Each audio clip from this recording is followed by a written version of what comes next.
আজকে হোম টিউটরের পক্ষ থেকে টেক কোয়েশ্চেন্সের আরেকটি ক্লাস নিয়ে এসেছি। আজকের ক্লাসে আলোচনা হবে যশোর বোর্ড 2024 সালে আসা টেক কোয়েশ্চেনের অংশটুকু এবং কুমিল্লা বোর্ড 2024 সালে আসা টেক কোয়েশ্চেনের অংশটুকু। তো আমরা এই যশোর বোর্ড 2024 সালের প্রশ্ন যাওয়ার আগে বরাবর মতো একটু বলে নিই যে টেক কোয়েশ্চেন্সের ক্ষেত্রে রুলস খুব ইম্পর্টেন্ট, আর যে কোনো কাজের প্র্যাকটিস অনেক ইম্পর্ট্যান্ট। তো ধৈর্য ধরে প্র্যাকটিস করলে আস্তে আস্তে সবাই টেক কোয়েশ্চেনের অংশটুকু পেরে যাবে। টেক কোয়েশ্চেন হচ্ছে নবম দশম শ্রেণীর গ্রামারের সবচেয়ে সহজ যে অংশ বলা যেতে পারে। এই অংশটুকু না পারাটা যে কোনো স্টুডেন্টের, যেমন নবম এবং দশম শ্রেণীর স্ট্যান্ডার্ড অনুসারে কোনো স্টুডেন্টের না পারাটা দুঃখজনক এবং এটা এক ধরনের ব্যর্থতাও। অথবা আমি আশা করি যে যারা এই টেক কোয়েশ্চেনের ক্ষেত্রে অন্তত দুর্বল আছে, টেক কোয়েশ্চেন পারলে শুধু টেক কোয়েশ্চেনে হয় না, টেক কোয়েশ্চেনের সাথে সাথে ইন্টারোগেটিভ এবং এই নেগেটিভের কিছু কিছু অংশ বোঝা যায়, এই একই রুলস দ্বারা কাজ করে।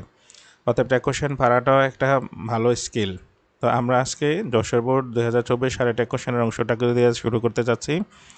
প্রথমেই আমাদের যে অংশটুকু লেখা আছে, patriotism persuades a man to do everything just, অর্থাৎ দেশপ্রেম একটা মানুষকে ন্যায্য সব কিছু করতে উৎসাহ দিয়ে থাকে।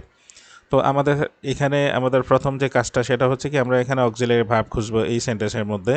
এখানে অক্সিলারি ভার্ব নাই, আমরা দেখিনি যে অক্সিলারি ভার্বগুলো এই যে এখানে দেয়া আছে 1 নাম্বার রুলসের মধ্যে অক্সিলারি ভার্বগুলো এই যে এখানে এম ইজ আর ওয়াজ আর, এগুলো একটু কষ্ট করে পড়ে নেবে। আমরা যদি এগুলো নিয়ে আলোচনা অনেক বেশি করতে চাই তাহলে অনেক লম্বা হয়ে যাবে ভিডিওটা। তাহলে এখানে অক্সিলারি ভার্ব নাই, অক্সিলারি ভার্ব না থাকলে আমাদের সেকেন্ড রুলে যেতে হবে। সেটা ছিল যে এই অক্সিলারি ভার্ব না থাকলে টেন্স অনুসারে ডু ডাজ অথবা ডিড বসে এটা কোয়েশ্চেন করতে হবে। তো আমরা এখন ডু ডাজ ডিডের সাহায্য নেব। এই যে এখানে হচ্ছে এই পারসুয়েট হচ্ছে মূল ভার্ব, এই ভার্বটির সাথে এখানে এস যুক্ত করা আছে। তো মূল ভার্বের সাথে যদি এস বাই যুক্ত থাকে তাহলে সেখানে আমরা ডাজ ইউজ করব। আর যেহেতু সেন্টেন্সটি অ্যাফার্মেটিভ ছিল, তো সেই জন্য আমরা এখানে অ্যাফার্মেটিভ থাকলে তো নেগেটিভ দিতে হবে, আমাদের এখানে ইউজ করতে হবে ডাজেন্ট। পাশাপাশি এই সাবজেক্ট হচ্ছে প্যাট্রিয়টিজম। এটা হচ্ছে একটা ফিলিং এর নাম। ফিলিং হচ্ছে দেশপ্রেম, এটা মানুষের অন্তর থেকে আসে।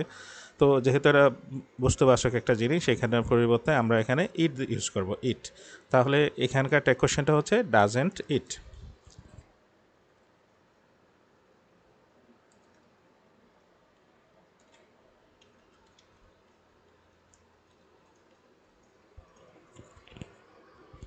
এটা একটা কোয়েশ্চেন হচ্ছে doesn't it.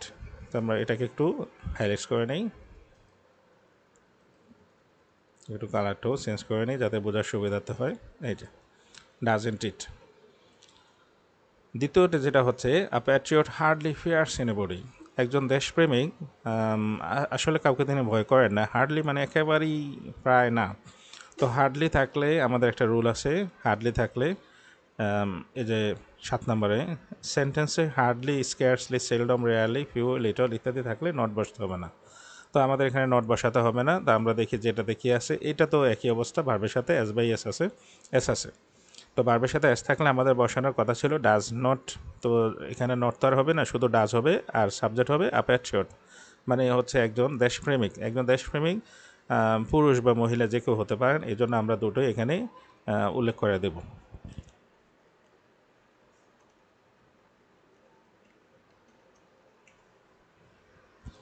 Does he or she, এটা হচ্ছে ডাজ হি অর শি। কারণ হচ্ছে যে ভার্বের সাথে ছিল, হার্ডলি থাকাতে নট বসে নাই। তবে যেহেতু প্যাট্রিয়ট দেশ, ছেলে মেয়ে দুজনে পুরুষ মহিলা হতে পারেন, এই জন্য হি অর শি দুটোই কারেক্ট, যে কোনো একটা দিলেও চলবে, একটা দিলেই চলবে।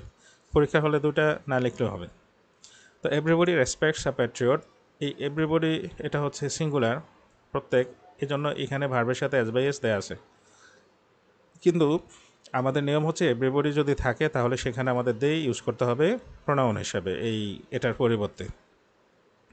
অর্থাৎ আমাকে ধরে নিতে হবে যে এখানে এভরিবডি নয়, মনে মনে আমাকে ধরে নিতে হবে যে এখানে দে আছে। তো যদি আমরা ধরে নিই যে এই সাবজেক্টটাতে এখানে দে আছে, আর দে তো প্লুরাল, এই কারণে ভার্বের সাথে অ্যাজ বাই এস, তাহলে হবে না। অর্থাৎ আমি কল্পনা করে নিলাম যে এখানে দে আছে সাবজেক্ট এভরিবডির জায়গায়, আর রেসপেক্টসের জায়গায় আছে রেসপেক্ট, তাহলে হচ্ছে কি দে রেসপেক্ট।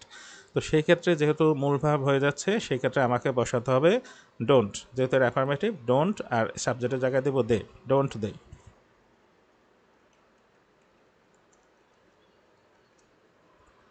এই যে হয়ে গেল ডোন্ট দে।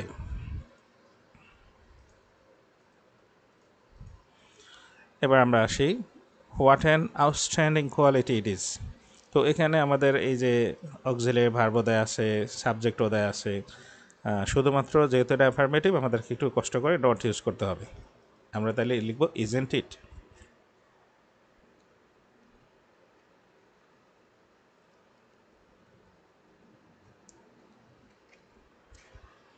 ইজেন্ট ইট, এটা একেবারে সহজ, এখানে এটা দেয়া আছে।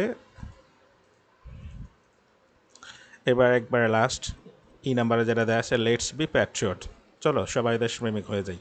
তো লেট অথবা লেটস থাকলে একটা রুল আছে, লেট বা লেটস থাকলে এই যেখানে দেওয়া আছে লেটস অথবা লেটাস থাকলে আমাদেরকে শেলুই দ্বারা করতে হবে, এটা কোশ্চেন এই যেখানে লেখা আছে শেলুই। তো আমরা এখানে এটা সহজ, লেটস অথবা লেটাস থাকলে শেলুই বসিয়ে দেবো আমরা এখানে।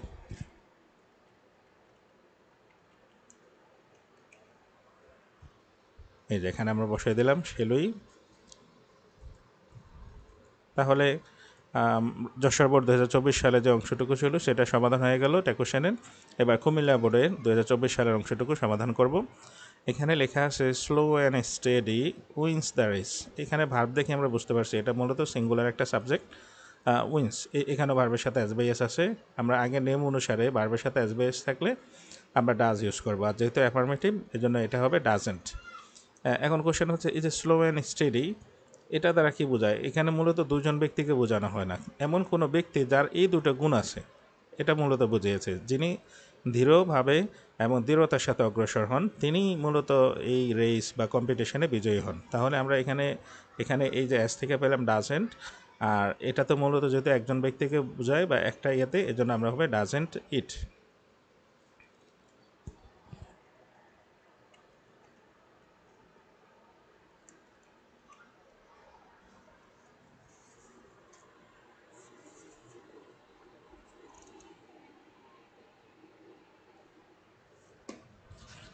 ডাজেন্ট ইট আমরা একটু করে নেই। আচ্ছা, এবার হচ্ছে B number, the mother has risen in her to see the orphan. অর্থাৎ এতিম একটা বাচ্চাকে দেখে তার ভেতরে কি জেগে গেল? মাতৃত্ববোধ জেগে গেল। দ্য মাদার হচ্ছে মাইটি না, এটা হচ্ছে মাতৃত্ববোধ। এই যে হ্যাজ রাইজেন কোথায় জেগেছে? ইন হার, তার মধ্যে। অর্থাৎ এটা হচ্ছে কি আমরা মানে অর্থাৎ একটা স্টুডেন্ট আরেকটা স্টুডেন্টের যে সমস্যা বা হাসি ঠাট্টা দুষ্টামি এটাকে বলা হয় ফিলোফিলিং। তো আমরা এখন যদি কোনো সমবয়সী যেটা হয় এটা হচ্ছে ফিলিং। কিন্তু যদি কেউ বাবা মা হয়ে যায় তো তার সামনে তার সন্তান বয়সী কারো যদি কোনো দুঃখ কষ্ট বা ইয়েটা দেখে তখন সে ওই যেই যার যে সমস্যাটা এটাকে সে তার সন্তানকে দিয়ে কল্পনা করে নেয়। এই জন্য এখানে এই এই যে যিনি মানে যার মধ্যে মাতৃত্ববোধ জেগেছে তার হয়তো এই যে অরফান ছেলেটিকে বা মেয়েটিকে দেখে তার ভিতরে একটা মাতৃত্ববোধ জেগে উঠেছিল। এই জন্য অর্থাৎ তার মানে সে অবশ্যই মায়ের বয়সী, এই জন্য তার ভিতরে মাতৃত্ববোধ জেগে উঠেছিল। এটা বোনের বয়সী হলে তার মধ্যে বোনের যে অনুভূতি এটা জাগতো। তো যাই হোক, এটা হচ্ছে জাস্ট একটা অনুভূতির নাম দ্য মাদার, এই জন্য এটার পরিবর্তে বসবে ইট। আর যেহেতু এখানে অক্সিলারি ভার্ব হ্যাজ আছে আমরা এখানে লিখবো হ্যাজেন্ট ইট।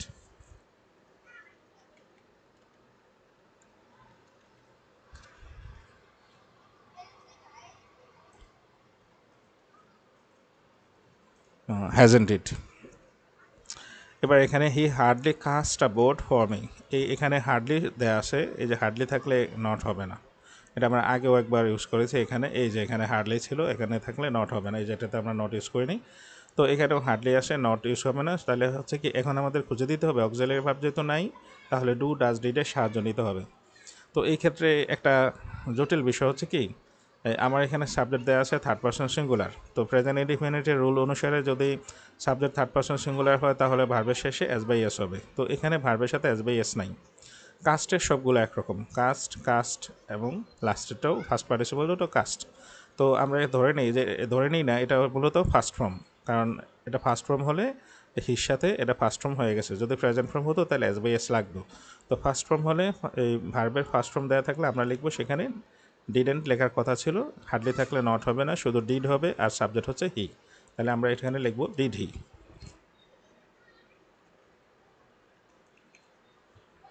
হ্যাঁ, লিখলাম ডিড হি। এবার হচ্ছে D number, kindly do me a favour, দয়া করে আমাকে একটু সাহায্য করো বা আমার প্রতি একটু সদয় হোক। তো এখানে হচ্ছে কি, এটা মূলত ইম্পারেটিভ সেন্টেন্স হলো, এটার মধ্যে অনুনয় বা একটু প্রকাশ করা হয়েছে, রিকোয়েস্ট টাইপের। এই জন্য আমরা সাধারণত ইম্পারেটিভে উইল ইউ ইউজ করি। এখানে আমরা উইল ইউ ইউজ না করে বিনা অর্থ বসাতে আমরা একটু দেখে নিই, এখানে রুল আছে। এই যে এখানে ইম্পারেটিভ সেন্টেন্সে সবসময় বিনা অর্থে, ইম্পারেটিভ সেন্টেন্সে সবসময় ইম্পারেটিভ সেন্টেন্সে সবসময় উইলিও বসালেও হবে, তবে বিনা অর্থে বসলে উডিও বসাতে হবে। অর্থাৎ আমাদের এখানে বসাতে হবে উডিও, যেহেতু এটা সে রিকোয়েস্ট করেছে বিনয়।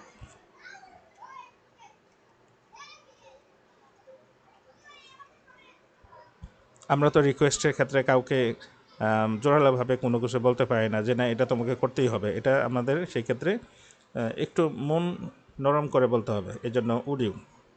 আই নিড নট গো দেয়ার, এখানে নিড মূলত অক্সিলারি ভার্ব হিসেবে বসেছে। এই যে এখানে আছে নিড। নিড যদি অক্সিলারি ভার্ব হিসেবে বসে তাহলে আমরা এখানে নিডই ইউজ করব, আর নট থাকাতে নট আর ইউজ করতে হবে না। তাহলে এখানে হবে কি নিড আই, যেহেতু অক্সিলারি ভার্ব আছে।